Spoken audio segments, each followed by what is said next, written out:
Welcome, welcome, welcome, everyone. Welcome to another edition of Remixing Politics and Culture with me, your host, Pam. I am a public relations and marketing professional who happens to have a passion for social justice, voter advocacy, and culture. And tonight we have a whole bunch of things to talk about because there's just so much going on, right? So we're going to talk about everything tonight in a town hall forum from McConnell, Mitch, Mitch McConnell, Lindsey Graham, Mayor Mondami, the tragic loss of the 18-year-old Nolan Wells.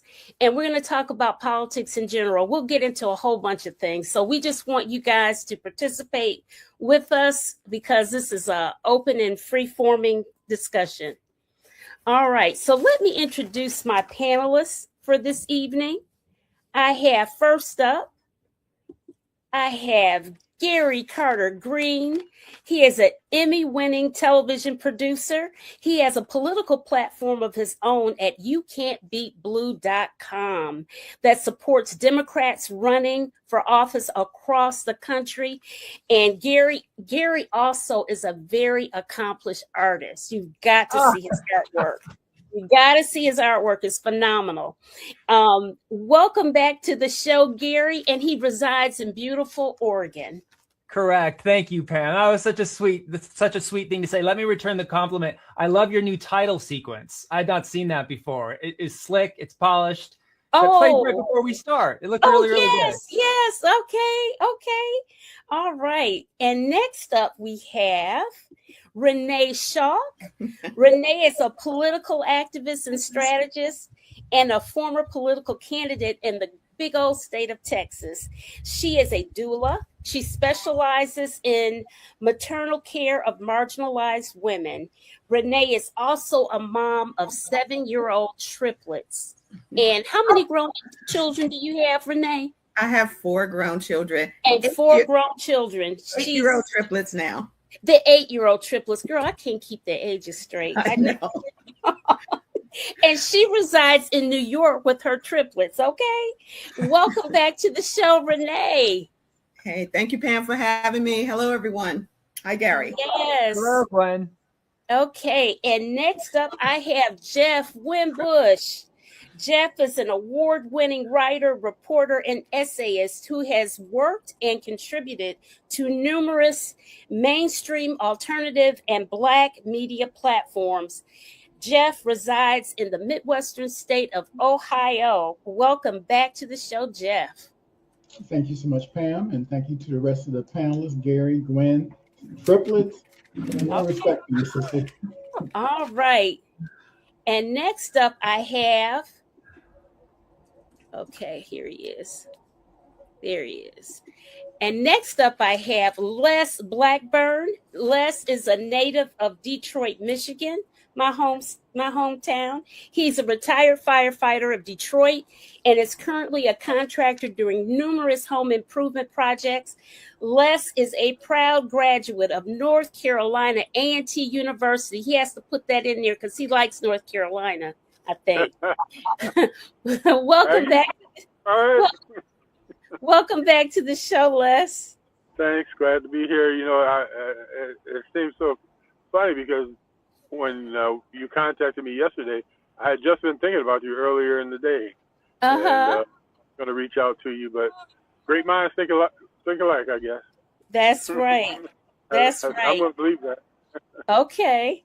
And last but certainly not least, we have Latrice Davis. Latrice is a virtual regular here on the show. Latrice is a former editor with the Associated Press. She is currently an associate court clerk for the New York County Family Court and a very active member of the Queens Community Board 6. Latrice resides in New York. Welcome, everybody. Glad to be here. Thank you for having me. Good evening, everyone. Okay. Oh, David. Oh, hey, David. Okay.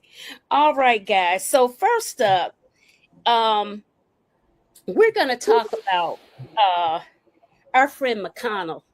First up, first, it's got to be McConnell, okay? Because we saw McConnell in one state. Hello, Deborah Carter.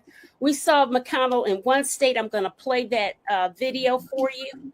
And then we saw something else within an hour or so ago before this show started.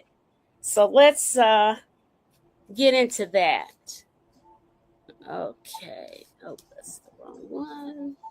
Okay, I'm going to share my screen. And,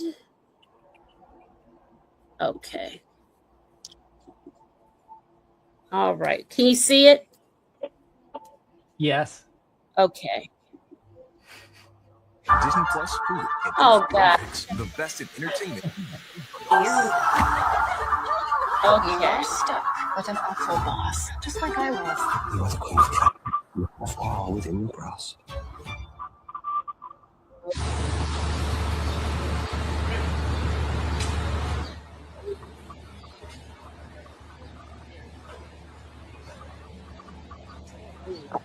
Now notice how slow they're working. You see his foot there. Okay. All right. Let's stop sharing. Okay.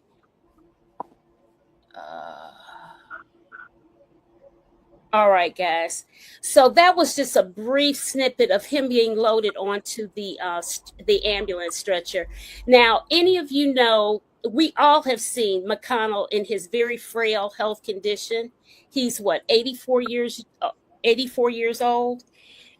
We've seen him fall a number of times. We've seen him freeze up while talking. We've seen all of that.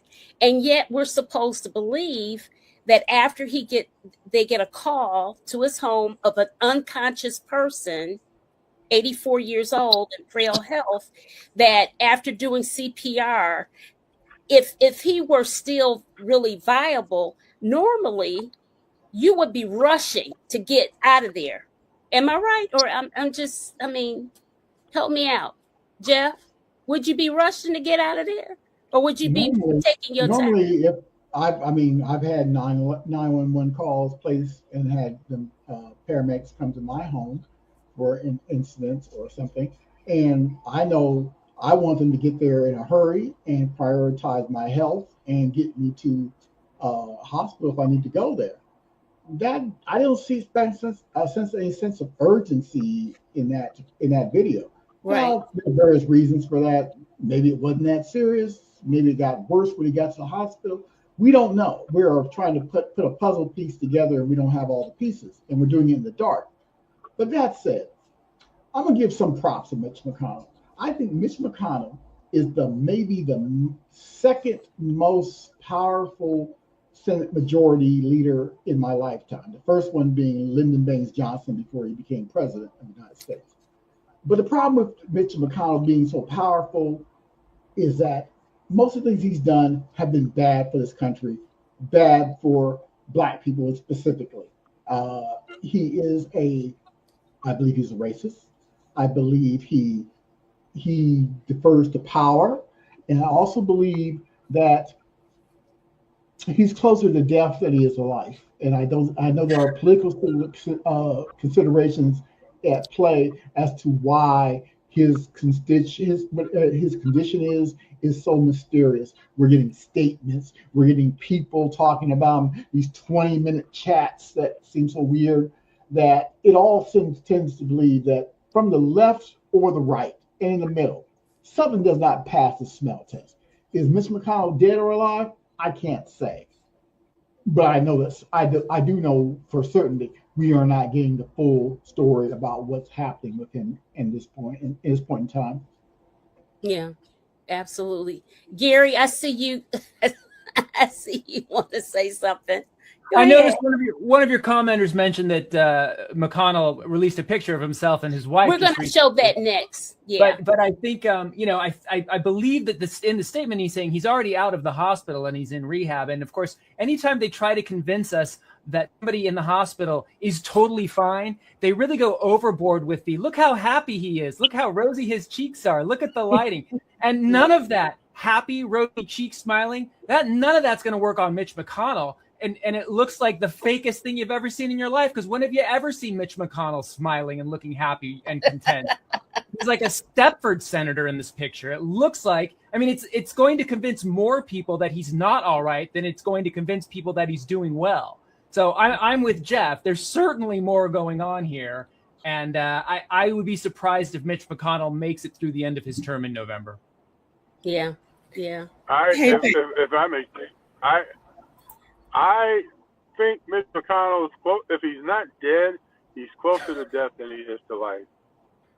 And with the death of Lindsey Graham, that's putting the Republicans 2 senators down, and they can't afford to lose anymore. But the good thing, well, not good thing, but the one thing about it, Kentucky has a Democratic governor.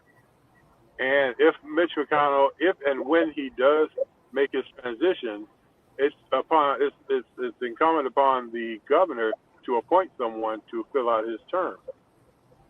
And with the governor being a Democrat, I think he would appoint a Democrat. Yeah. Pam, you know I have a lot to say about that. I know you do. I'm waiting on you. Go ahead, Renee. So first of all, as my firefighter friends who do rescues in New York City and who answer 911 calls, they tell me if you get a call from somebody that's unresponsive, unless there's somebody in that house at that time that knows CPR who can sustain them by the time they get there, more than likely they're not going to make it. There was no urgency, as you said, when they were taking him into the ambulance. So I got a lot of doubts, and I'm not feeling the whole, you've been in a hospital for almost a month now. I think it's going on a month in a couple of days. Yeah. You've been there in a month and nobody has said that you were in rehab until today. And so what are we doing here? I don't think Mitch made it. He may be on life support, but I don't think he made it. I think he's the best I can give is he's probably on life support. But then again, like everyone says, we don't know for sure. I can just go on what people who do this kind of work have told me. More than likely, he probably didn't survive it, or he's unconscious and there was no urgency there. But that's how I feel about that. I'll talk about the other piece with the photo thing later. Latrice, did you have something to say before I put up the photo? Sure. Just real quick. I think the fact that there's more questions than answers when it comes to the ongoing health of elected officials.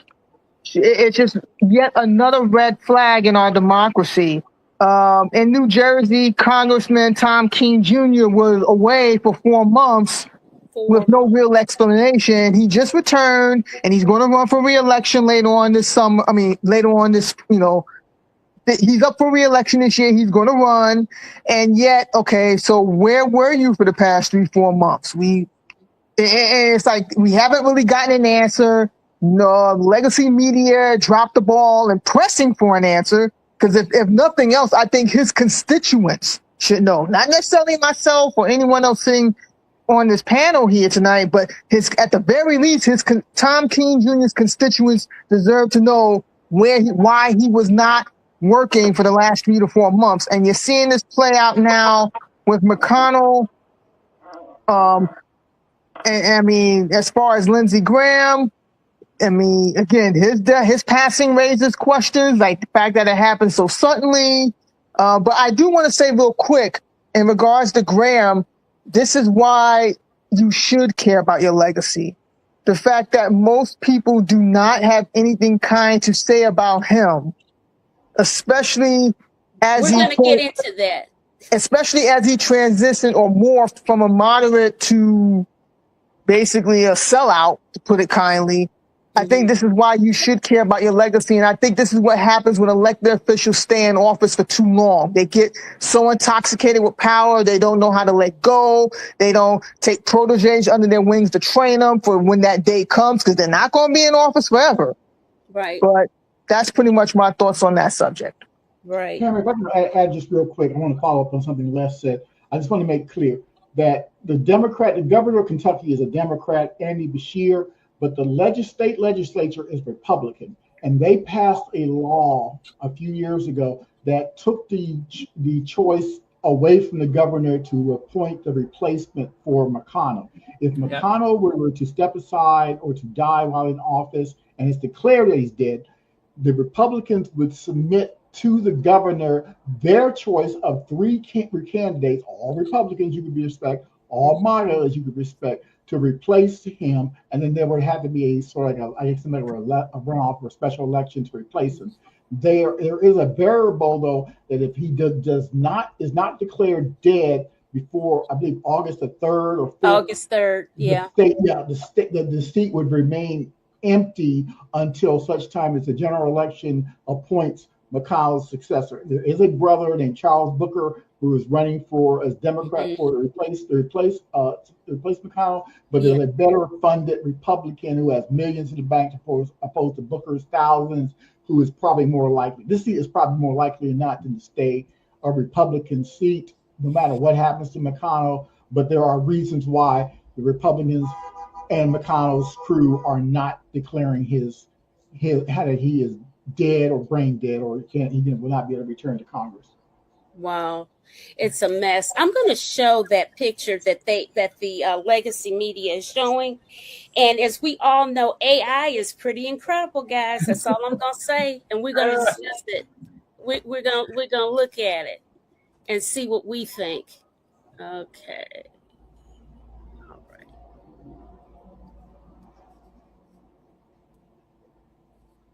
All right. You see it?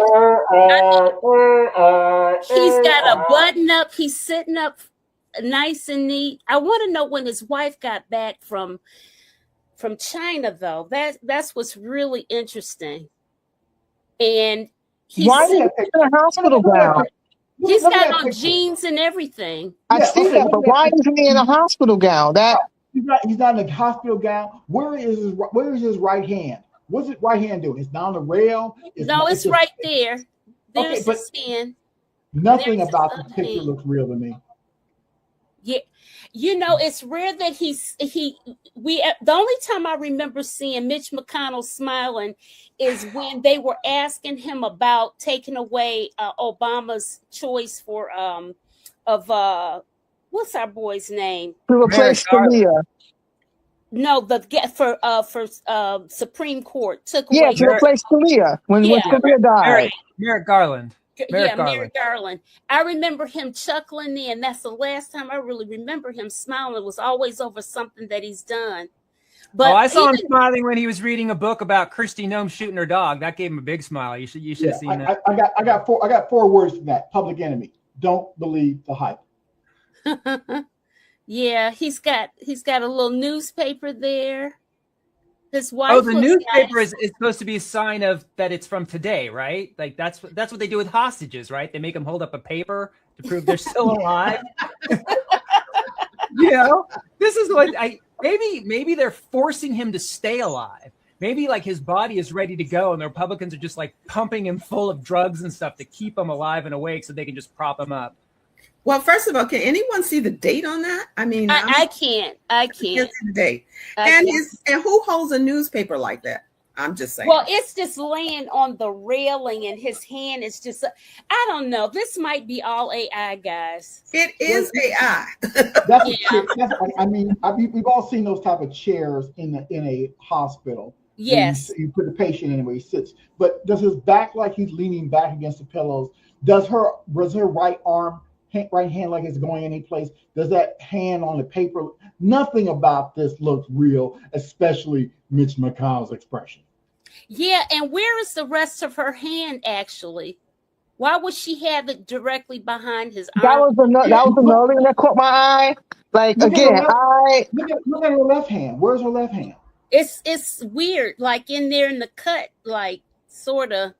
It should be on the edge of it should be on the edge of this chair. Plus, it looks like it's truncated. It doesn't look as, you know what I mean? But that goes back to my question about his outfit. Like, okay, I see he's dressed in regular clothes. Why isn't he in a hospital gown? That was my immediate thought. I don't think they're going to let him pose. I don't think they're going to let him pose in a hospital gown. That just makes him look more infirm. Right. And I think if he is alive, they're trying to make him look as robust and healthy as they possibly can. Yeah. I think that what's going on with the way he's dressed and so forth is trying to create illusion that he's probably better off than he is. Remember, we don't know, can he communicate? Can he speak? Does he understand what he's being told is happening right now? Does he have any idea what's going on? He could be severely impaired, and this picture would never tell us that. No, this picture looks like he's ready. He's been reading the paper, and his wife's been combing his hair and all that stuff. He's about to be discharged. He's got a picture of somebody about to be discharged. He's waiting for the wheelchair to wheel him out so he can go home. Let me tell you, nothing about this is real. Don't believe me. The biggest problem with the real problem with all of this is the fact that we don't know. That's the problem. That they've left people out there speculating, and yes, it affects Kentucky more than it does immediately more than it does some of us, but he has made some horrible decisions, and so we still have to deal with whatever vote he's going to take. I'm not liking it. It's sus. If I can add real quick, you got to remember, when it comes to Republicans who are opposed to passing Trump's SAVE Act, which is basically save the Republicans and save Donald Trump from being impeached the third time, McConnell was one of the 4 Republicans who voted to not pass the SAVE Act. With him gone, you would think that would mean the Republicans have a better chance to maybe try to ram the SAVE Act again. But that got to be counteracted by the fact that now Lindsey Graham is gone. So those 2 votes now cancel each other out. So we're even further away from Trump passing his Save the Republican Majority Act. Yeah, and I think that Jeff makes another really good point, which is we're talking about Mitch McConnell as if his seat's going to be up for grabs whether he's dead or alive, and it's not. But there's a different story with Lindsey Graham's seat. There's the possibility. There's a Democrat there. She's likable. She's not crazy. And I don't think that the Republicans, to switch away to Graham for a moment, I know you're going to get there. I don't think that Republicans were prepared for Lindsey Graham to die. I don't know they have a viable candidate. Have they vetted him? Who or what are they going to try to throw into that seat? And and then what horrible secrets are we going to find out once they're in there? I mean, the Republicans will put themselves in. Just how the Democrats. Well, I'm sure Pam is going to get to this, but just how the Democrats have kind of maybe their chances of beating Susan Collins are lessened by, Graham Plattner flaming out, and he deserved to. The Republicans' chance of holding on to their majority has also been lessened by the fact that Lindsey Graham now no longer being a part of the mix. I think if Lindsey Graham had stayed alive, that seat would have been his for sure. But we do not know what kind of monstrosity they're going to try to push through.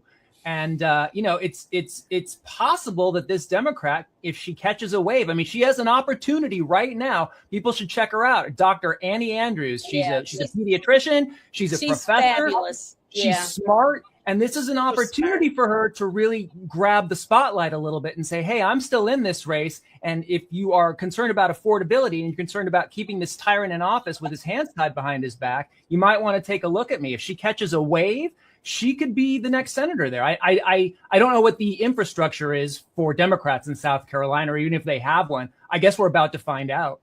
Yeah. Okay, guys, don't give up on Kentucky yet. There is a gentleman named Charles Booker. Oh, he's great. Who's doing really well. We don't know that he can't win. That's the problem with Dems. We don't play in places that we think we can't win. We don't know until we try. Try it. If you don't win, you don't win. No harm, no foul, but you got to fight for the seat. Well, he's trying. I just think we have a better shot of flipping the seat in South Carolina. And if it comes down to questions of resources and who's going to get funded and who's not going to get funded, I say get behind the person who's going to be opposing whatever Republican is going to be coming into Lindsey Graham's seat. A lot of people aren't going to know him. Graham has decades of A-list fame from there. But whoever they put in there, it could be what was the guy who had the head injuries from Georgia, and he was saying Herschel Walker. I mean, they could put a Herschel Walker kind of guy in there. Oh God! And the same thing with Kentucky. That's what I'm saying. We don't know. I don't think that. Well, I'm just saying they're going to put a staunch Republican in. I guess what I'm coming down to is I think Kentucky is more red than South Carolina is, but I could be wrong. No, here's the thing, though. I'm gonna follow up real quick on Gwen, because there are actually not just one, but two black men running for Senate in Mississippi against Cindy Hyde-Smith, a vulnerable Republican. There's a brother named Scott Collin, who's an endorsed Democrat, and another one I mean named is Troy Pinkins, who's an independent. He may draw votes away from Collin and hand it over to Smith, but Smith is a vulnerable Democrat, vulnerable Republican, and George Soros's organization is already putting money behind Scott Collin. If there is truly a blue wave coming in November, it has to also include the South. It can't just be Maine. It just can't be Ohio. It has to be a pickup in some place like Kentucky, Mississippi, other places that we are not paying attention to because we're focused on Graham Plattner's Nazi tattoos or something like that. Yeah, and you know, and that whole thing about Graham Plattner, that's a whole nother subject about how the Democrats just really, they just irritate me. Well, I want to speak to that point real quick. Please do. And I'm just speaking for myself. The only person to blame for where Graham Plattner finds himself right now is Graham Plattner. As I had said on the Facebook page early last week, for all of my shortcomings, lack of self-awareness isn't one of them. and my issue with Plattner wasn't the sexual assault allegations. It wasn't even the Nazi tattoo. My issue was more basic. Where was his resume? He had no experience whatsoever to speak of. He was just someone who said all the things that people wanted to hear. And the thing is, the crazy thing is, being a New Yorker, Schumer's name gets thrown out a lot, and he's not without his shortcomings. But people trying to blame Schumer for that, and it's like, no, that's not on Schumer, because he was pushing Governor Janet Mills, whose campaign never took off. But to say that it's Schumer's fault that Plattner got as far as he did is like, no, I'm calling BS on that right now. And I have plenty of thoughts on that, but like you said, that's another conversation for another day. But Graham Plattner only has himself to blame because he should have had enough sense to say, you know what, in this day and age, with all the skeletons I have in my closet and the lack of qualifications, no, I'm not going to put myself nor my family through this. But the problem is when you come from money the way he does, okay, I didn't realize all of his background of all of his wealth and the mama buying up all of his seafood and all that stuff, you know. I mean, the dude, you know, he's got this great narrative, but he's got money that backs him up, that lifts him up. Okay, you know, but where's the resume? Yeah, and again, like, not to cut you off, but like the screenshots I posted, because you mentioned you were going to talk about Mom Donnie. At least Mom Donnie had a resume. It was thin. It was way for thin, but at least he had one. Mondami, well, we don't talk about Mondami because listen, it's so much to talk about. Yeah, it's a lot to talk about, but my point being, Plattner had no experience whatsoever. Not city counting. I can be at least, okay, myself, at least I can say I've served on a community board for 5 years. I have a basic idea of how government works and all the minutia that's involved. Plattner can't even say that. So it was almost like, again, like people just certain people anyway, they just do caution to the wind because he's a white guy who said all the things they wanted to hear. And listen, I get it. They don't like Susan Collins. They want her gone. But the whole vote blue, no matter who, is one of the many reasons why the Democratic Party is in shambles. Yeah. Because it does matter. It does matter. We can't afford to do the no matter who thing. Hey, Pam, I want to piggyback off something that Jeff said. Jeff is absolutely right. Do not sleep on Mississippi, guys. Yes. Do not sleep on Mississippi. People have been paying attention to it because the DNC won't put money in there. The DCCC won't put money in there. They go where they think, quote, electable people are. I'm saying that word, electability. And white people are. Yeah. All of the things. Yeah. Oh, Zach says there's a guy named Trump that had no experience either. Like I said, I'm from New York. That's another conversation for another day. But you're not wrong, Zachary. You're not wrong. Yep. And somebody says there's an interview with people that found him and vetted him. Yes, there was this one young man that vetted him, and he just fell all out for him and sold them on the Democrats, and that's how it went. I heard it was real quick and fast. I forgot the name of the organization, but Plantner was a plant. Brianna Joy Gray has been dismantling the fake progressives. But that's the thing. Like, again, the far left, and as in the screenshots, I identify myself as left of center, but not far left, and it's for these reasons. It's like, again, just like with journalism, which has taken a tumble in recent years. The fundamentals matter. You still got to do your homework. You still got to ask questions. You still got to do research and dig around for things. And like I said, with Plattner, it was like there was no there. So that in and of itself should have been a red flag. Now, and that's before we get to the Nazi tattoo. That's before we get to the allegations. And again, he was campaigning for almost a year. So it's not like, all of this stuff just came out of nowhere. This was dripping. It was like a leaky faucet. It was slowly but surely coming. And I suspect what it is that the Republicans and Senator Collins, they were hoping that he would implode a little bit later on, like the October surprise. I heard something similar about Congressman Eric Swalwell, like with his allegations. It's like, okay, now he was running for president in 2020, and we didn't hear a peep about any of this stuff.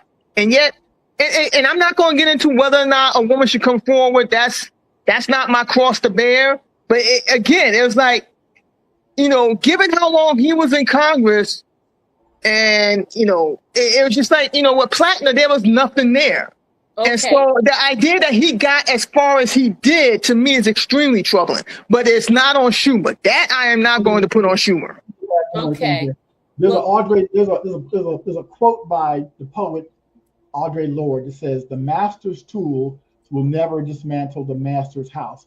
We cannot beat the Republicans by being just as sketchy and lacking character and principle and just checking off some boxes because you say, I want to defund ICE and I side with the Palestinians against Israel and AIPAC. It's not enough just to speak these things, but if you've got a Nazi tattoo, you've said all these problematic things online, you have a history of being really, really bad with women, you can't be my candidate. I can't roll with you just because you have a D behind your name. The problem with vote blue no matter who is that there are some people who don't deserve our vote. And when Black people, especially Black women, are sounding the alarm and saying about Graham Plattner what they were saying about John Fetterman.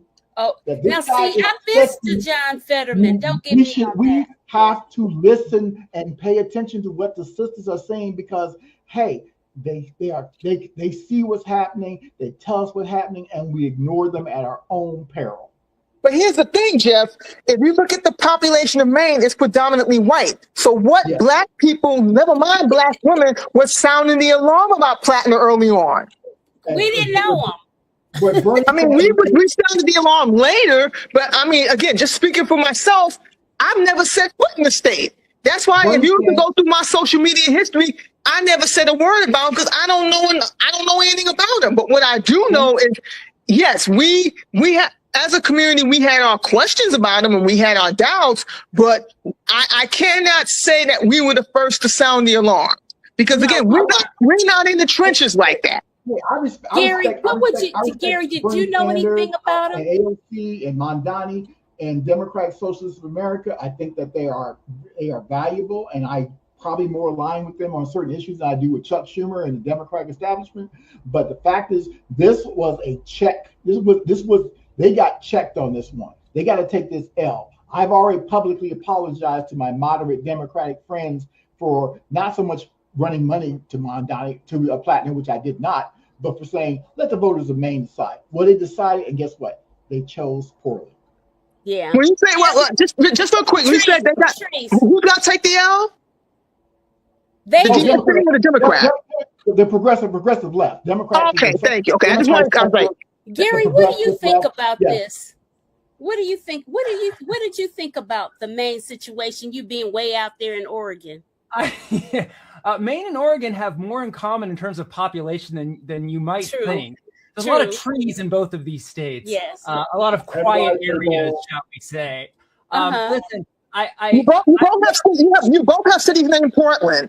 Yeah, that's right. I've never been in a place in my life before where I have questioned whether or not I'd be willing to sacrifice my own ethics. But I feel like in the last few years, I've reached that point where I see situations where I think I'm going to compromise what really matters to me and what I've tried to stand behind all my life, because I'm very concerned that this man is not going to leave the White House at the end of his term. I think the immediate concern is getting this guy out. And you got to remember, we as a party, the Democrats, for those who consider themselves here Democrats, we ran this guy out when rape accusations came up. He's gone. But we're opposing a side where their leader, who was nominated to the highest office in the land, is on recorded tape talking about grabbing women freely by their genitals without their permission. All right. So you've got one team playing by one rules, and you got one team playing by no rules.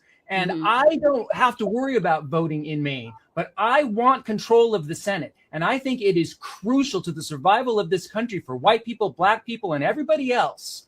Everybody else who's fighting to make a living and fighting to make a home for themselves and isn't at the millionaire or billionaire level needs to make sure that this guy and the message of his party is put out for good in the next presidential election. And to do that, we have to have the Senate. And if we lose the Senate by one vote, that's Graham Plattner. And I just want people to keep that in mind. I don't know that I would have been able to vote for him, but it would have been very tough to withhold my vote if it was him or Susan Collins. Gary, I totally agree with you on that. I really do. My thing is, Maine is going to have to fix this. This is Maine's problem. We can't do nothing about it from New York City and wherever everybody else is. Maine is going to have to fix this. And I still think it's salvageable. I think we're taking Maine. Yeah. The biggest problem with Maine is that their state legislators and governors term out. So nobody gets to build up the cross the state reputation that like a Lindsey Graham or a Susan Collins does at the federal level. The minute somebody gets some momentum, they're out of office because they're termed out. And so the bench in Maine is not very deep. And that's why with Plattner gone, you're still not hearing everybody coalesce around a single name, because I don't think most of the party knows who the hell's gonna take Plattner's place. They're not ready for this. And I don't know if there's a good candidate there. And that's my biggest concern.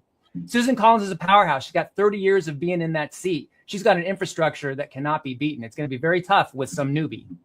What do you think about Gary? What do you think of Troy Jackson? I think he's the best bet, but I know very little about Troy Jackson. I don't follow Maine politics because, frankly, there's usually nothing to follow. So I have to do some education. But what I've heard about Troy Jackson, it makes it sound like he'd be able to hold on to the people that were there for Plattner, if I'm not mistaken. He's very similar in style and in message. So that may be the best way to go. And look, I'm not happy that John Fetterman is a Democratic senator, but he's there. And, 90 some odd % of the time he is voting with the party. That stuff doesn't get the press attention, and I don't like him. But sometimes you have to hold your nose. Ugh. Anyways, let's get back to Lindsay. Let's go back to Lindsay. Poor Lindsay. I know, poor Lindsay. You know what? I wake up in the middle of the night all the time. Like seeing Lindsey Graham, 3:30, and I looked on my phone and I see this alert, and I thought my brain is thinking Mitch, and it took me a while to realize it was Lindsay, and I was like, what Lindsay? So I say all that to say is that before Trump, guys, and this is the truth, Lindsay was known as a very moderate Republican. Lindsay was good pals with Joe Biden. He was definitely a very good friend to John McCain, who the Maverick. I like John McCain. Now, and that's the thing about a democracy. You don't have to agree with everybody, what they say or do or whatever all the time, because that's the beauty of a democracy. You're supposed to be able to talk it out and negotiate. But Lindsay was that kind of dude until that fateful day on the golf course when he got invited to Mar-a-Lago to golf with Trump. And I don't know what their discussion was, but Lindsey came back different. Well, here's the thing. Was he invited? Here's my rhetorical question to you in the panel. Was he invited or was he summoned? We don't know. All we know is they but went my to point Austin. is, you make it sound like my point is, you make it sound like he had a say in the matter. I do give some credence to the possibility that he was being blackmailed, like over his alleged sexuality. I don't know if he is or not gay, but I do suspect there's some truth to that he was being blackmailed over that. And so he wasn't invited to Mar-a-Lago. He was told to come there. That's my point. Mm-hmm. Well, I don't know. Les, are you there? Like, I agree with you, Zachary. Yeah. I don't have any proof of that, but I do believe that to be the case. Yeah. It does make you wonder if there was a secret, and it's as the commenter just said, worst kept secret. Wouldn't somebody have used that against him long before? You can't slander a dead man. Okay, so I'm just gonna say what I think. I think Lindsey Graham was a closeted gay man. I think that either Trump or the Russians or someone had that compromising information. I think there's a lot of gay escorts somewhere in Washington, D.C. that are about to take a sudden hit in the wallet. I think he also was a man who was he was not a strong man individually. He was a man who was attracted to strong men, whether it was John McCain, and when John McCain passed, he fell off of McCain and he flipped over to Trump. I think it was Steve Schmidt who ran McCain's first run for presidency, running as president against Obama, who said that Lindsey Graham was like a pilot fish to a shark. A pilot fish is a fish that trails behind the shark and consumes the food that the shark does not eat. Lindsey Graham was a weak man. He was a man who had no principles that he would stand on. One day he's saying that, hold me to my words. Donald Trump if we look like Donald Trump, we deserve to get beat. And the next minute, he's latched on to him like herpes. I don't understand how a man who had any core beliefs or principles could do that. But Lindsey Graham was a coward. He was a closet case. And he will go down in history as one of the biggest failures in American politics. And this is what I'm going to say. I don't care about talking about Lindsey Graham after he's dead because he has harmed so many people. But as a Black woman, the policies that he put in place have been harmful and they will linger for a long time, well after he's dead. So I don't have a problem pointing that out. Anything else that he did was probably for show. It looks like whoever's the administration is at the time, he suckers up to them. He cozies up to them. That's why he was friends with Biden. And that's why he was friends with McCain, because they were powerful at the time. As soon as Trump came in, he was like, oh, I need to make a 180. And all I'm going to say about his personal life, there have been, Don Lemon did a little video. And he said that when he went back to, because they're both from the same place, when he went back, there was talk on the street on the down low with the old gays, he said, that everybody knows about Lindsey. Yeah. And also, all I can say is that White House Grandpa and Lindsey like YMCA. Come on now.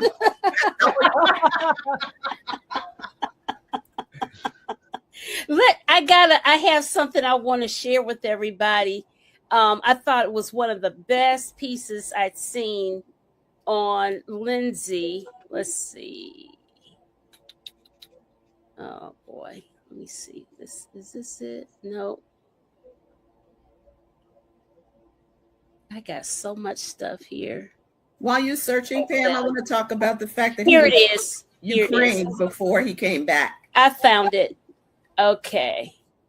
This was what Keith Boykin said about Lindsey. I thought it was perfect. Pitch perfect. Yeah, I saw this. Was a great and honorable man just because he's dead, because he wasn't. Lindsey Graham was a miserable, evil warmonger with no principles. The sad, pathetic end of his career is a testament to a Republican Party that's become a cult to Donald Trump.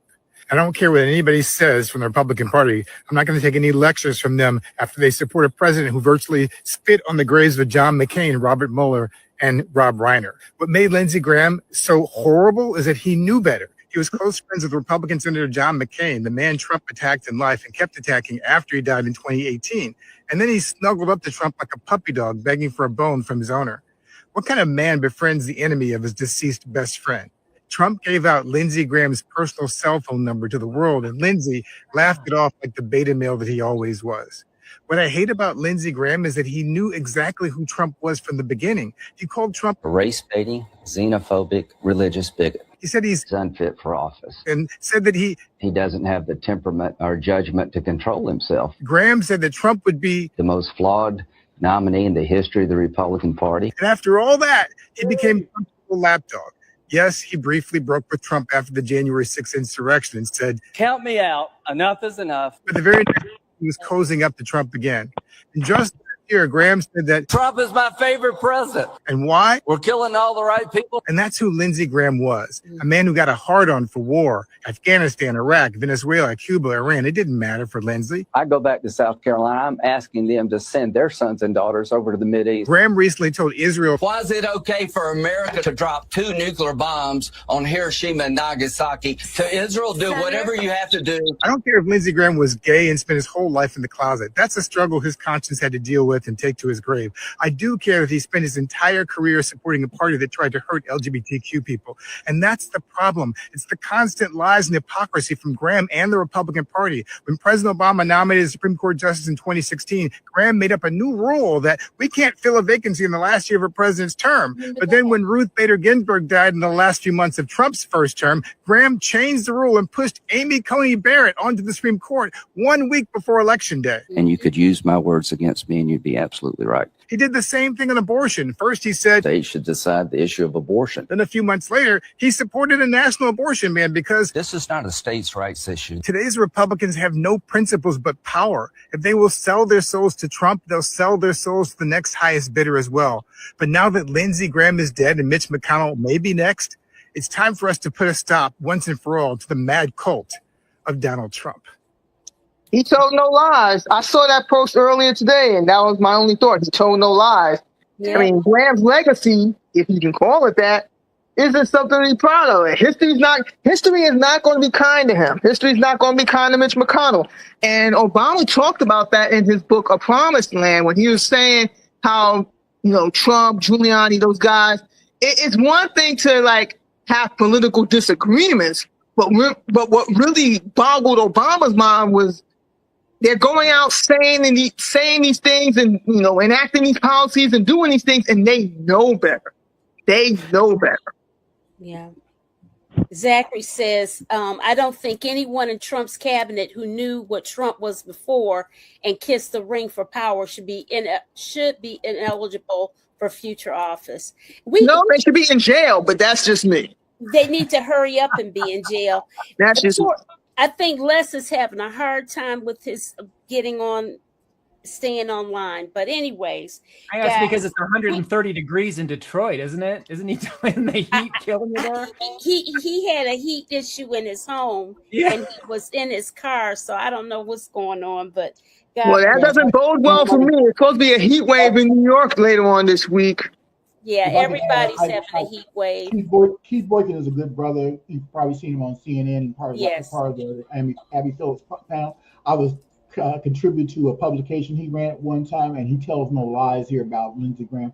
His sexuality, orientation, whatever his secrets he took to his grave, that matters less to, as Gwen says, the damage and the hurt and the harm he did to people in his life. And the fact that this man would actually sit up there and tell people of South Carolina, I want to send your sons and daughters all to die in a war that has zero benefit to you or your country is abominable. The man was a national embarrassment and a sick, sad joke of a human being. Also, I'm probably going to burn in hell for. Latrice, let Renee go. I was going to say, it's also, he gave us Kavanaugh. He was the one that sat there on the committee and called, what's her name, the woman, a liar. Yes, he was a liar. The letter is fake.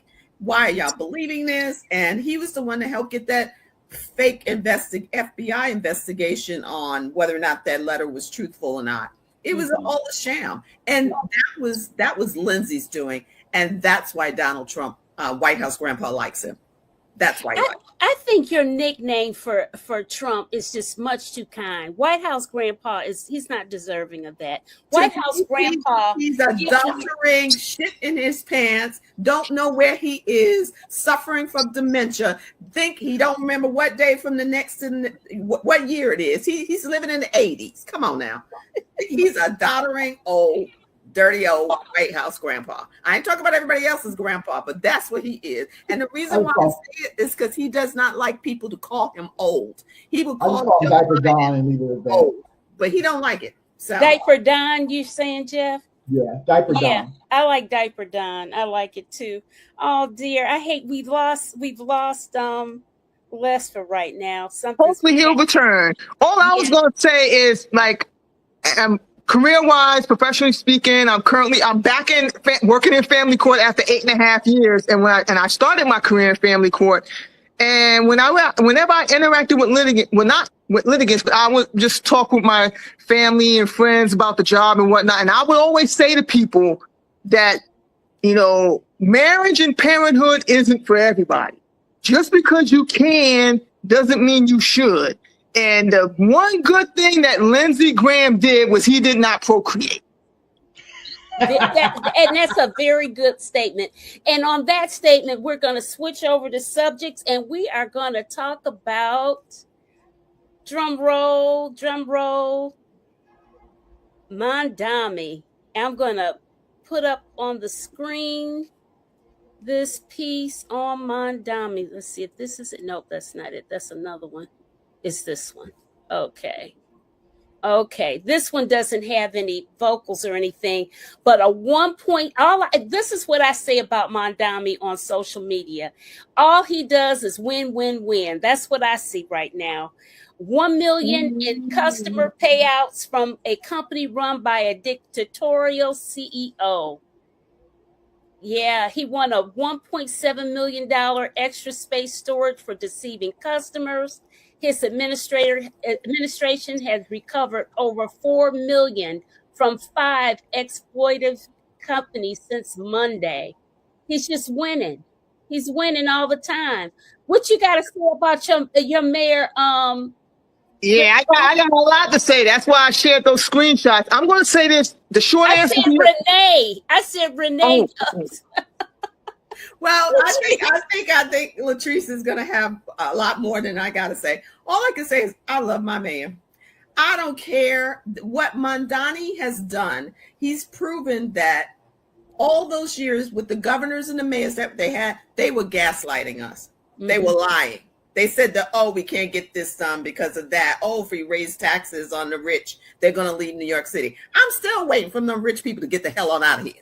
They ain't left nowhere yet. More people are coming into New York because of what he's doing.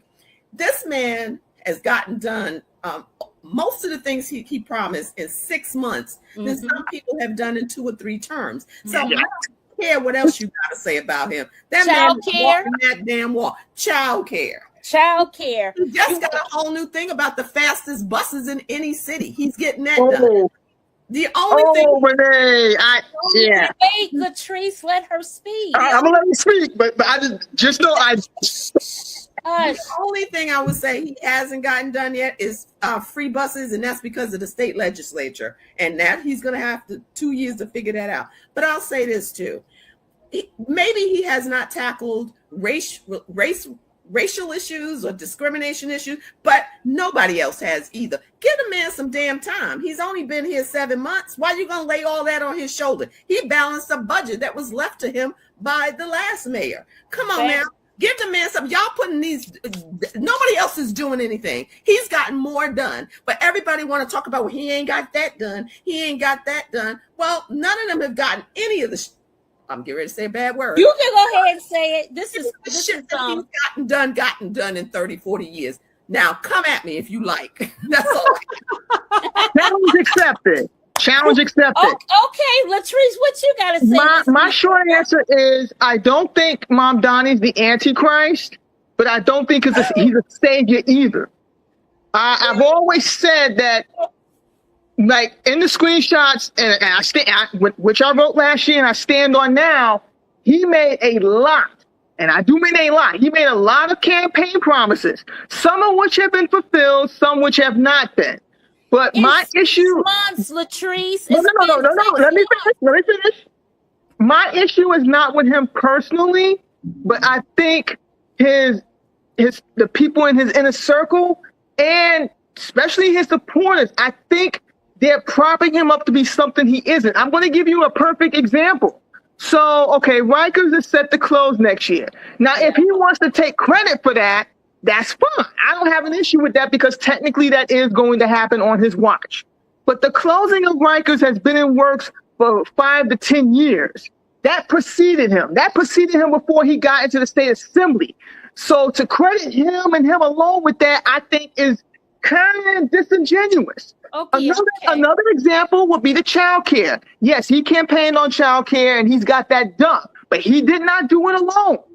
When Governor Hochul endorsed him after winning the primary last year, she said one of the things she believed in universal child care, and she's going to help him make that happen. That was a team effort. And furthermore, again, with the child care, she's on board with that. But to hear his supporters tell it, it's like, oh, he's steamrolling everybody. It's kind of like, well, no, there's a city council he has to answer to. There is a state legislature that has to co-sign what he's doing. So he's not doing all this by himself. Yes, he has made some pretty notable accomplishments within the first 6 months of his mayoral team. Good for him. I'm not knocking him. But I think the savior complex is not doing him any favors. I don't think anybody is saying he's a savior. Back real quick. Yeah, please. Nobody is calling him a savior. The whole point of electing somebody and for voters to vote for somebody who can represent them and get the things that they need and want as constituents, and he's doing it. Of course he didn't do this by himself. The one thing the Democratic Party can learn from Mondani is the fact that he cleaned house and brought in a badass team. They are badass, and he brought them in, and they're young, they're all shades of people, all religions, and they are doing the damn work. He ain't playing. And so you got to give him credit for that. He's a great manager. No, he is not doing this by himself. He got Hochul to agree with him on stuff that she said she wasn't going to do. No. She was down with the child care. She's fighting him on the free buses. No, she wasn't down on the buses. She wasn't down on the free grocery store. She wasn't down on a lot of stuff that he said he was going to do. No. She was down with the child care. I remember. I'm not talking about the child care. I'm talking about all the other stuff. She was saying, I'm not doing it. And look at her. She's doing it. But that's all I'm saying. He's good with managing and working with other people. They need to learn that. Stop calling people names. Stop trying to say, oh, look what the DNC did to him. They would rather have Cuomo, who is a 12 to 13 women sexual person. They'd rather have him in there than Madani. No, the voters did not want Cuomo, and I noted that in my screenshot. We were not down with Cuomo. Okay, what's Jeff's got something to say? Ladies, let Jeff speak. If I can add this, I will defer to Latrice because sisters on the ground in NYC. I am not. None of us are besides her. Yeah. So no, she isn't. Renee is too. Renee is too. But let me say this: being the mayor of New York City is like being the governor of the 51st state of the United States. Running New York City is a job that has broken a lot of really smart people. Okay, Democrats, Republicans, independents, whatever. And yes, is Modani going to get the credit for pulling things across the finish lines that someone else started? Sure, he will. But he's also going to get the blame for stuff that doesn't get done in his first term. But the fact of the matter is, I love the fact that someone comes in and gets the popular vote, and guess what? There's not rioting in the streets. No one's attacking Jewish people. There's he hasn't implemented Sharia law in New York City, all the horrible things he said. Where's all these billionaires leaving New York to run down to Miami or Texas? It didn't happen. New York City is a wait, I'm real quick. New York City is a very hard place to run. But as the song goes, if you can make it there, you can make it anywhere. And the fact that the man he got 3 Democrats, socialists elected to office. You win the primary in New York, you're gonna win the general. And it's scaring the hell out of the people like Chuck Schumer, James Carville, the Democratic establishment. And I particularly, for one, welcome it, because I want to see people in office who think about the working class and people first rather than billionaires and corporations all the freaking That's right. time. Yes. That's my thing about Mandami. He's doing it. He's doing it. And it might be some things that you don't like about him or whatever. Like David had a question. He said it made him uncomfortable to see Mandami meet up with Trump after he was elected. Because, Trump likes winners. You know that. Yeah. And my answer to that question is no. And also, the Knicks won the championship. Give somebody some credit. While James Dolan was sitting there being bitter and nasty and mean and the victory, Mondani was gracious. He had his history right. He was on point.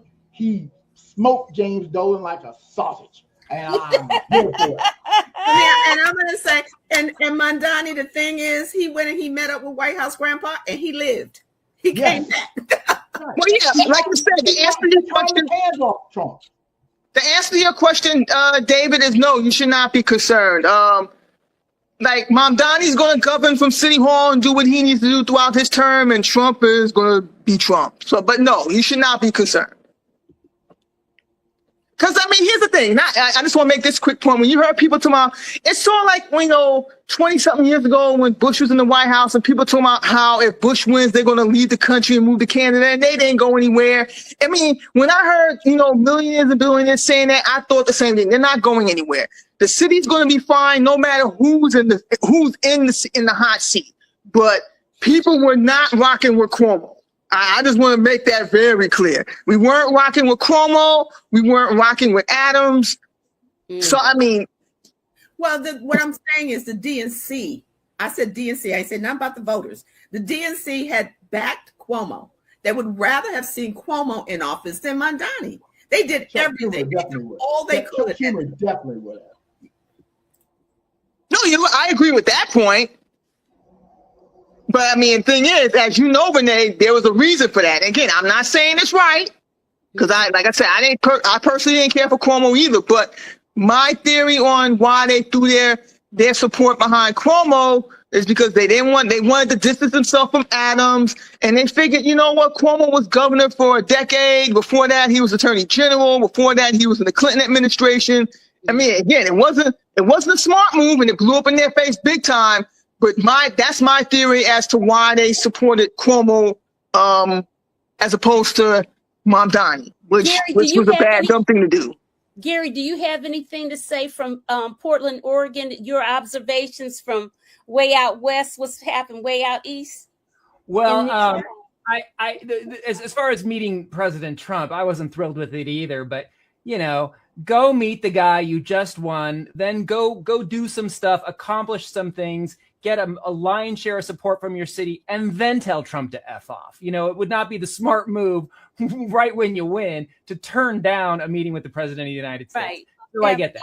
We did not see the obsequiousness that we saw from Lindsey Graham. He went, he met the guy, he shook his hand, he took a picture, he came back to New York. He's not going to change his philosophy. He's not going to flip and become a Trumper. None of that's going to happen. And just quickly speaking to Hakeem Jeffries and Chuck Schumer, I think it's important to simply remember that they have to worry about something that the mayor of New York does not really have to worry about, and that's swing state voters all across this country. All right. Now, they might be able to get on board with some of the tenets of democratic socialism. They might like the idea, the buzzword of affordability and childcare and whatnot. But, you're also going to have to deal with abolish the police and other things that, whether you want to agree with them or not, you lose those swing voters across the country, state after state after state after state, then it's not going to matter who's on what side, because we're going to just remain out of power again. So I think that, Schumer and Jeffries would be wise to just wait and see how many successes Mamdani can accrue. And then you'll be surprised how elastic the Democratic Party will become when they start seeing win after win, and they're able to bring him into the party and they got to keep a coalition. So the Democratic Socialists need to tame one end of their party. They're not doing it yet. They're having their moment, but I think they're going to pull back. Wait, Jim. That's all. I just want to say, parties tend, in a reaction to MAGA, there's a wing of the Democrats that are going extreme. It always happens. One side goes extreme, the other side finds an extreme and goes in the same direction. But I would only say, we've just saw in the New York primary with the defeat of, 2 incumbent Democratic representatives, Mamdani flexed his muscles and he ticked off the Democratic establishment in the process. But he also sent a message that he is not going to be a localized force. He wants to be a national force. Now, these were all local New York districts. Of course he's going to be able to succeed there. But the way the party reacted on a national level, from people like Carville, from people like the former Jamie Harrison, from other people who reacted and said, get out of the Democratic Party if you don't want to just use our resources and don't want to rock with us. The Democratic Party cannot win by trying to treat its progressive left like they're the crazy uncles in the attic. They have to find a way to accommodate, because people don't want to accommodate and negotiate with Donald Trump and his MAGA Republicans. They want fighters, and Mamdani and the DSA are bringing fighters to the party. We'll see what happens in Michigan with their Senate race, and we'll see what happens across the board. I know this won't play in Alabama or Mississippi or Ohio or certain places. It's a very localized effect, but it is still an effect, and the Democratic Party can either fight it or try to make peace with it, and try to, just like AOC has gone from that left-wing radical outsider. She didn't endorse these guys that Mamdani endorsed. She didn't endorse Graham Plattner. She's become a team player. It's kind of like, to use a phrase that Lyndon Johnson said, I'd rather have them in the tent pissing out than outside the tent pissing in. Yes. Bring your radicals and your leftists into the party and show them how the process works, and more than often than not, they will work and learn from you and keep winning with you. And I think the more successes you see from Mamdani coming out of New York, the more likely you're going to see Jeffries and Schumer opening up to that wing of the party. What they need to see is proof of life. But the thing I'm going to say about the thing I'm going to say about Mamdani, everybody keeps talking about him like he's going to clone himself and go to other states. No, he's more like a buffet. You take what works for you and take it to your state. That's why some of these other candidates are winning. There is nothing I had to post to somebody who said, well, Mamdani, this and this. I said, well, tell me something that Mamdani has asked for that other people in other states don't want. Why y'all treating Mamdani like he's not an American? He's an American. New Yorkers are American. We bleed just like every other American. We want the same things that other Americans want. We might have to deal with certain things that's specific to New York City, but we're all American. All we want is to be able to take care of our family, have a roof over our head, have health care, not die or not be snatched off the street. There is nothing Mamdani has said and has asked for that will not play in other states. Now, the vessel that it comes in might make a difference. Like, you might need a white man in Midwest or something to say those kinds of things, and say it in a way that Iowa might have to worry about why their corn is not being bought or whatever. So you switch it up. But he is not saying anything that not one human being on this planet does not want for themselves and their loved ones. Can I just speak to that? Because one of Mamdani's candidates is, and forgive me if I'm getting her name wrong, Daria Lisa Chevalier, right? And she won her district. So, she's going to win her election in November. Now, she is somebody, to my mind, is an example of someone who has been quoted with saying some incredibly extreme things. And unfortunately, what I'm saying is that's going to get tied around the neck of anybody who aligns themselves in that part of the party. Now, your point is that if you get the right candidate in there, they can sell around that message and say, no, that person is New York. That's an extreme way of thinking. I'm not for those. I will see you, that candidate, and I will raise you Ken Paxton. If she is untenable politically, nationally, then so is someone who is crooked as a dog back leg as Ken Paxton. I'm with you, but I did say about a half an hour ago that we're a party that's playing by rules and the other team isn't. And that's the larger issue here, is that we're constantly holding our own up to a level of scrutiny that ends up firing backwards in our faces.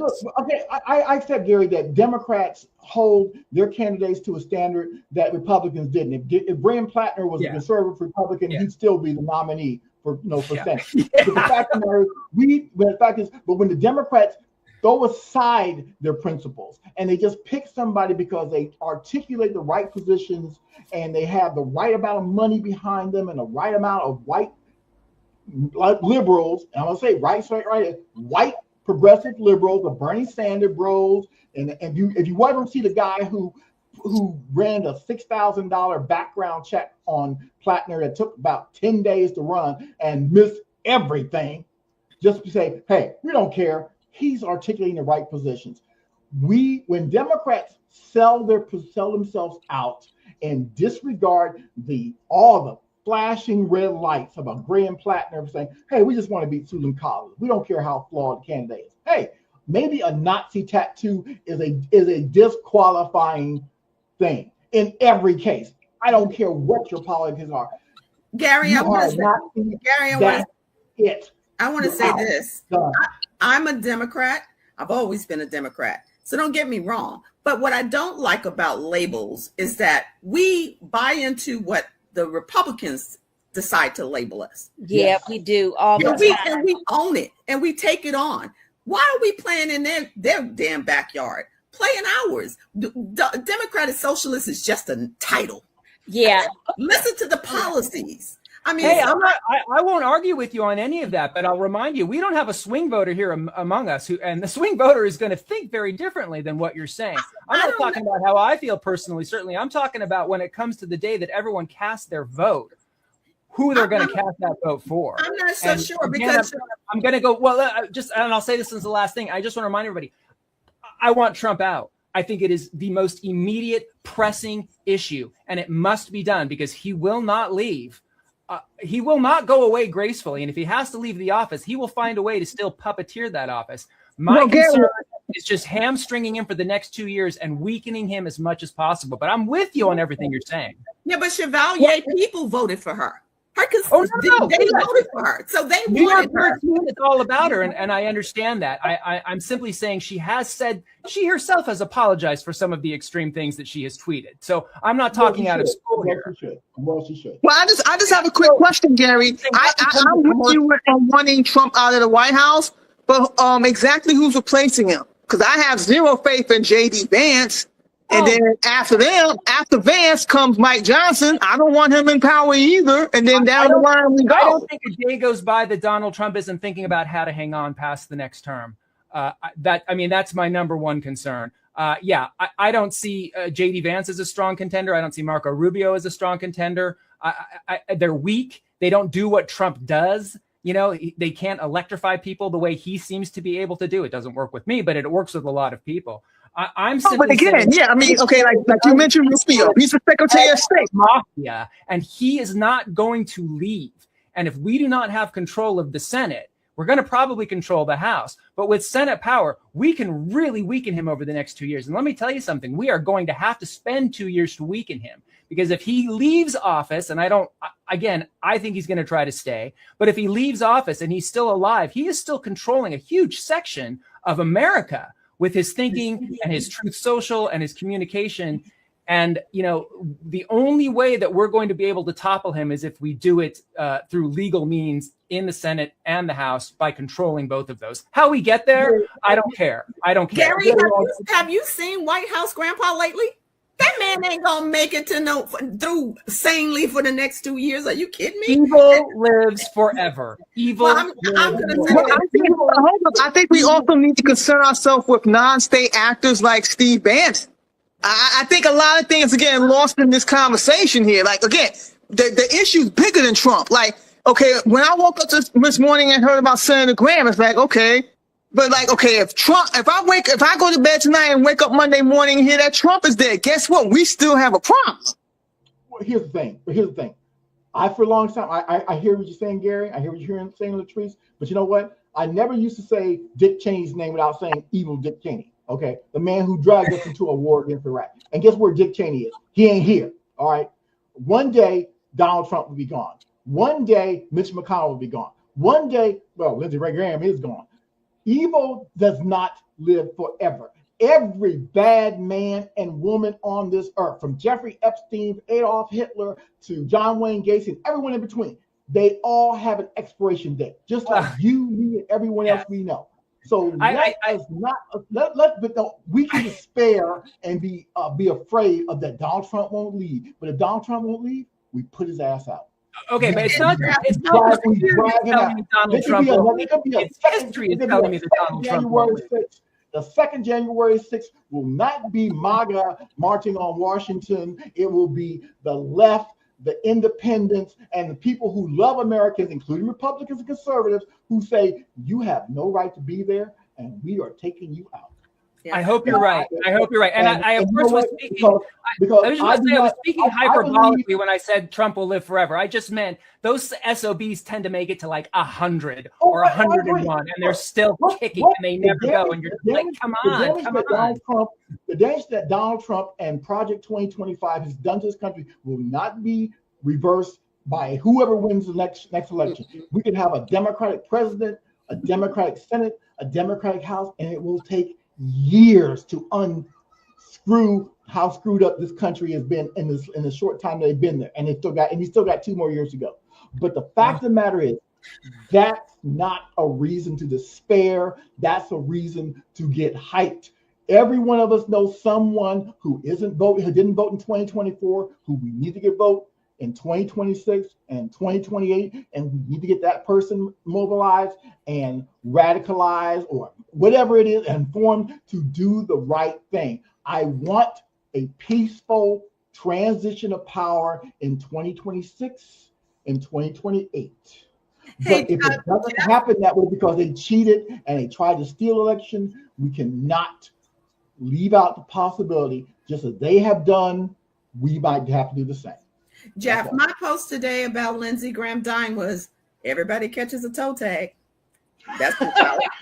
Everybody catches a toe tag. It's just a matter of when you catch it. And he didn't think he was catching his as soon. But I will say this on a positive note about what you were saying, Jeff, about we have to coalesce and make sure that we become prophylactic about how we protect these elections and all that. Well, it would be good to know that the Democratic governors are meeting behind the scenes about what they're going to do about their state elections. It'd be good to know that there is a huge Black caucus that's meeting behind the scenes that are also discussing what they're going to do. They're running scenarios and drills, and so that they know what to do if this should happen in this state, if that should happen in this state. The lawyers are lined up. Mark Elias is my man. Yeah. I love Mark Elias. Democracy docket, yes. Yes, he does not lose a fight. So he's already got his team of lawyers already planning what they're going to do when this happens, if that should happen. That man ain't keeping this White House. But if we show up and show out in numbers and in force, all the No Kings rallies and things like that, they should be things for every Democratic strategist, everyone who's trying to mobilize the vote in 2026. You have to fire that base up and get them to show up in the first Tuesday of November and make it so it's such an overwhelming blue wave. The Republicans can't fight back. They can try, but they're going to lose. Yeah. Agreed. One more thing, because we're over time anyways, but the the last subject was we didn't get to was Nolan, the young man Nolan Wells, the unfortunate case of the Black teenager Nolan Wells and his mysterious death. I had a it's the latest as of before the show started about him. Some information that this is the wrong one. That was out. Let me find it. Here it is.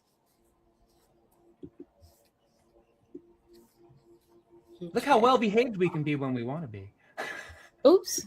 Bro, No didn't get into a fight at the island. It was our other friend, No and Wyatt did get into an altercation right after. Oops. No is Nolan. 10 minutes later, because Wyatt took his phone and Evan was trying to be hard. Nolan was definitely screaming, "Give me my effing phone back," N-word, with "What's wrong with you?" So they all calmed down. So that's when we head to Evan's house because he was throwing a pool party. So yes, No came to the party. And yes, we were drinking, but Wyatt and Evan and Morgan and Andrew were really high. And I think they were trying to get Lucy and Natalie to try some as well. But yes, they got into it again at the pool party. It didn't end until almost 1 a.m. I know Evan's mom kicked us all out. Once they started fighting, it was Andrew and Evan and Wyatt, and Warren was basically recording and laughing, saying, get him. And all I could hear was No screaming, "Mom." So yes, I tried helping. Then his mom comes out screaming, yelling, "Drunk, make us leave," and was saying she was going to call the cops on us if we didn't leave her house. But they didn't let No leave, and No was by the basketball goal that was inside the pool. He was leaning over besides it, gasping for air and spitting up blood. But now his mom knows I just got off the phone with her. Then Alacia said something, Jay saying that because he is friends with them. I mean, we always, until I don't know why Jay's still communication with them. But anyway, but he always been like that, LOL. But nah, this mess up because No still would be here if he didn't go to that pool party. He went around people that was real high and the parents allowed it. But yeah, No did make it back to the island. This is all allegedly. Now, here are pictures of him allegedly at that pool party. I just want to get this information out there in case there is some truth to it, which in some parts would make sense, but we have to wait to the autopsy to come out to see what happened. But again, we pray for the family of Nolan Xavier Wells. This is such a terrible, sad situation. And we just want the truth to come out because there's so many different stories, but it would make sense why they were so sus and not giving up the keys to his car, why the phone made it back to a friend's house. And did they possibly take Nolan back to the island and then leave him there? I don't know, guys. I will keep you updated. Let me know if you find out more information. Send it to me in my DMs. Secret Service Sam out, Samson for president. So essentially what that was, and I know it sounds a little weird or whatever, but he literally does some serious fact checking. And what has happened essentially is that the kids, some of the kids are talking. And so what they're saying, and it makes sense when I was looking through you know how when you look in the comments, people kind of flesh out ideas and things because the kids know there were too many people involved and that he was around for people not to know what happened to this young man. And it would make sense why so many of them lawyered up before they even looked for him or even said anything. But what they're saying is that that Nolan Wells did make it off the island. They all did together, but they went to somebody's house. They went to a friend's house who had a pool, and you saw the picture of them in the pool. And whatever incident happened of him dying happened there at the house. And somehow his body is back at the island, which is a distance away from the homes, right? And it looks like I was listening to another a former judge in Mississippi. He's retired, and he said, "There's just no way. This thing doesn't make any sense." He said because it sounds like there were people that they were accessories to whatever happened to Nolan. So it's just, and that would make sense of why Nolan, other people ended up with his phone and his keys, and why his phone pinged to somebody's house. Everything was, hearing this new tidbit of information, which is huge. It's just really sad. It's just so sad. And so Pam, let me ask you. Uh-huh. So he left the island, went to somebody's home to a pool party without calling his parents and saying, "Hey, I'm going to a pool party, Mom, Dad, is it okay?" You know what? The way I gathered in listening to his parents talk about Nolan's activities and stuff, he was kind of free floating and free forming where he could go and how late he could be out and all of that. It sounds like they trusted him, and that he had already spent the night with these guys. They were all hanging, and they've hung together before at boating events and stuff before.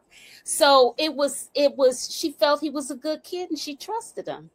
And it's just there are a lot of things that just don't add up. It's just a very concerning story. I mean, it's tragic to begin with. Yeah. But when you do hear, I've not read too much about it, but I have looked at some of the circumstances, and there are some major contradictions. And as you mentioned, the kids are lawyering up. The phone and the keys made it back, but supposedly he didn't. I don't walk out onto the porch without my phone. I just don't. This morning, my charger snapped off in it, and I couldn't charge the phone. I was freaking out about what I was going to do. I'm not going to leave my phone behind someplace. Certainly not give it to people when they're leaving an island. There's obviously a big piece of this that's not making sense, that has not been brought to light, but it's just awful. It's just awful no matter what happened. It is. It really is. Really is. Yeah. So I'm gonna say this. Let me say this. Black people have to navigate how to move in America. And one of the things about integration was it allowed Black people to move into spaces and live in places where white people dominated. So we all, I'm sure most of us, if not all of us, have white friends or hang with white people, maybe dated white people, broke bread with white people. We're cool with white people. But there's always a certain amount of assumed risk as the only Black face in a predominantly white space. I don't know what happened. I don't care about what internet sleuths or say, and I certainly don't care what the Mississippi police departments or investigative forces. I'm glad people like Colin Kaepernick, Byron Allen, Tyler Perry, Al Sharpton, Ben Crump, and are getting involved with this. But I must say, I don't know what happened to this young brother, but as a father who has a Black daughter and a black son, I am always worried about what happens if they are in the Black space in a wrong place with white people, because we can't do what the white boys do. And when we forget that, too often the circumstances will turn in our face. If we're in a car where everybody's sparked up and smoking some dope and the cops pull us over and there's 3 white boys in the car and my Black butt, who's going to get pulled over? Who's going to get pulled out? Who's going to get searched? Who's a flashlight going to be put on? The Black kid. We have to be cautious when we move in the white world, because we are always going to be the outsider, the outlier, the stranger in a strange land. Black women get it bad. Black males get it bad. We cannot be cautious. We have to keep your third eye open. Stay woke. Be aware of where you are, because those people who might be your buddies, if 4 of y'all leave and 3 of y'all come back, and the one that don't come back is Black, that's a problem. They've all wired up. Nobody's talking. We don't know what happened. I won't assume the worst, but something about this all smells. And before it drops out of the memory hole, and 2 weeks from now, we've forgotten all about this young brother. Yeah. Teach your kids not just for that talk about the police, but what happens when that white person they love that white person they're cool with, that white person they're down with, flips on them, and shit goes left. Okay, I'm going to say this about that case. There was another case where 4 Black female friends went on vacation. One of the friends didn't come back. Kelly Robinson. There you go. And what I'm going to tell people, my children, is choose your friends wisely. I don't care if they're white, black, polka dot, or whatever. Pick the people that you can rely on and trust, but don't fully trust. But you just got to pick your crowd. My mother says birds of a feather flock together. Mm-hmm. So if you pick bad people to flock with, then you're probably going to get in some kind of trouble. I don't know what these young guys were doing, but I don't know if it was racial or not. But what I am going to say, he didn't pick good friends. Neither did that Black woman who didn't come back with her 3 Black friends showing up without her. Well, you remember Shanquilla Robinson? That just happened a few years ago here in North Carolina. She was from just up the road, and she went on she went to Mexico with them, and they beat her. She was dead. She came back, and it was a mess. They're still on the. None of those people got convicted or anything. So you do have to agree with picking out who you're going to associate yourself with. But you know what, Gary, I gotta say this tongue in cheek. You're safe with us. We got you. We got you, Gary. We got you. It. You feel it. Feel it. Well, he's on the other side of the country anyway, so. If we were all together in person, we got you. We got you. Thank you. I do feel it. Oh boy. Well, it was so much fun, Pam. Gary, was great talking with you. Latrice, you and I always have a good conversation. Yeah, this is great. I am so glad I got to be a part of this. Yeah. I'm sorry that Les didn't make it through, but hey, I stay cool out there in Detroit, man. Stay cool. Yeah, I'm gonna have to call Les when we get off. And Jeff, thank you so much. Thank you for inviting me, Pam. This was all the way live. I appreciate Gwen and Latrice and Gary, and especially you for inviting me. I enjoyed the conversations. Yeah. We feel like we can save the world. Whew, I tell you. Oh, look, Lee said Gary can come to the cookout. Don't bring no weird potato salad with raisins, though. I like it. I'm gonna say, yeah, don't put any raisins in the potato salad, though. I saw Black Jeopardy. I know that reference. Gary, I have a nephew who's a star athlete. He's coming out to Oregon to play for the Ducks. Who's the Ducks? Yeah, Anaheim Ducks. Donald Duck. Maybe they're not called. It's in Oregon though. The team is in Oregon. Ducks, the football team. That tells you how sports savvy I am. Yes, it's local. It's local. Yeah. He's coming out there. Big dude. Anthony Cartwright III. He's coming. I can't wait. Yeah. I can't. I just thought I couldn't put raisins in the potato salad. I can't put raisins in anything. No. Keep the raisins in the box. Okay. Bring them to the. We'll put it on the side. If you want to add them to the potato salad, that's on you. But don't put it in the potato There's salad. a Black Jeopardy. It's the one with Chadwick Boseman. And I watch it. One of the clues is, oh, hell no. She put raisins. Hell no, Karen. No, he says it. He's like, I suspect she is a white woman who put something in the potato salad. Perhaps it is raisins. That was my first clue ever. Chadwick informed me of that. No raisins in the potato salad. No raisins in potato salad. So look, Lee got me straight. University of Oregon. Ducks. That's where my cousin is coming. He's got a full ride there, and he's a big star. Well, congratulations. It's a good thing. It's a good program. Yeah. And spring in Portland cannot be beat. It is gorgeous here right now. Gorgeous. Okay. All right. Well, anyways, guys, we're gonna wave off. I know something happened to my Facebook stream. I tell you, sometimes me and StreamYard don't get along. But anyways, good night, everyone. Thank you. Be safe. Enjoy. Have a good week. All right.